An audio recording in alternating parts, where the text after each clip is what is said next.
morning, distinguished dignitaries on the dais, my good friend Raju Bhatia, delegates, invitees from across the world, ladies and gentlemen. First and foremost, it's my pleasant duty to welcome you all to this 22nd edition of the World HRD Congress, an event or a forum that has been started by few passionate individuals some 21 years back and led by our dynamic and ever-young Mr. Dr. Raju Bhatia. Let's give him a round of applause.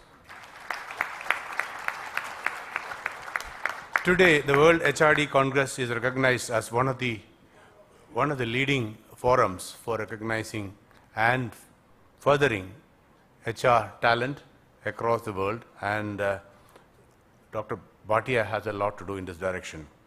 The present edition of the Congress is featuring, as I understand, 40 national and around 70 international speakers. We have had the privilege of 6 organizations lending support to this event, and ONGC is proud and privileged to be part of this by way of sponsorships. Around 300 national delegates and 275 odd international delegates are registered for this event.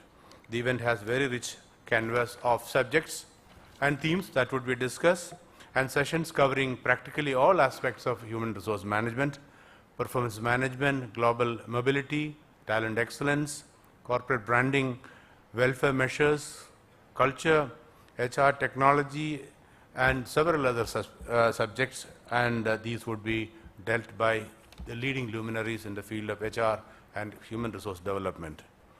Coming to the theme of the conference, it's quite that mining human potential for creating great organizations is quite thought-provoking and is relevant for modern times.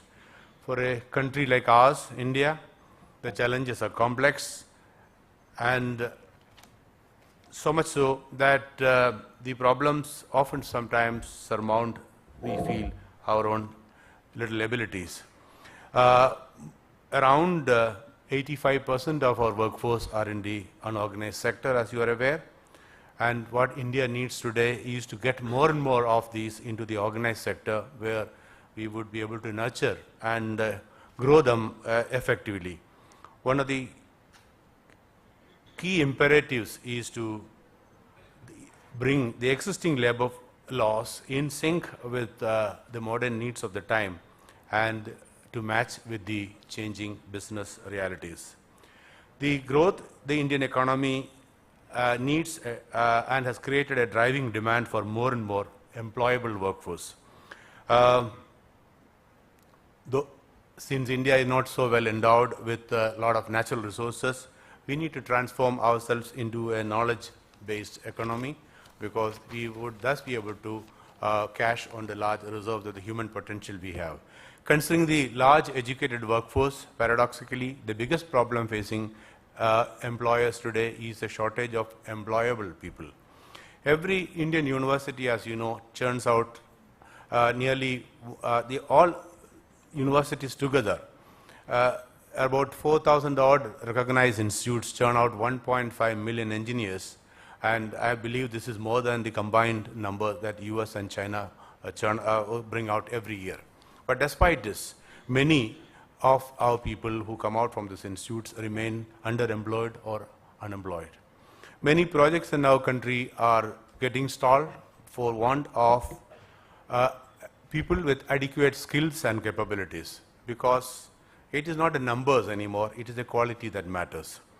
There seems to be an issue of inadequacy of our education in terms of quality. There is a great demand for candidates with appropriate skill sets.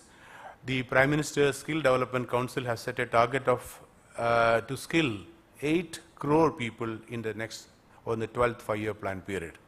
Skill requirement studies have estimated that India will require around 26 crore skilled manpower by 2018 and around 34 crore by year 2022. So the government faces the predicament of multiplicity of demands and the limited resources that it has.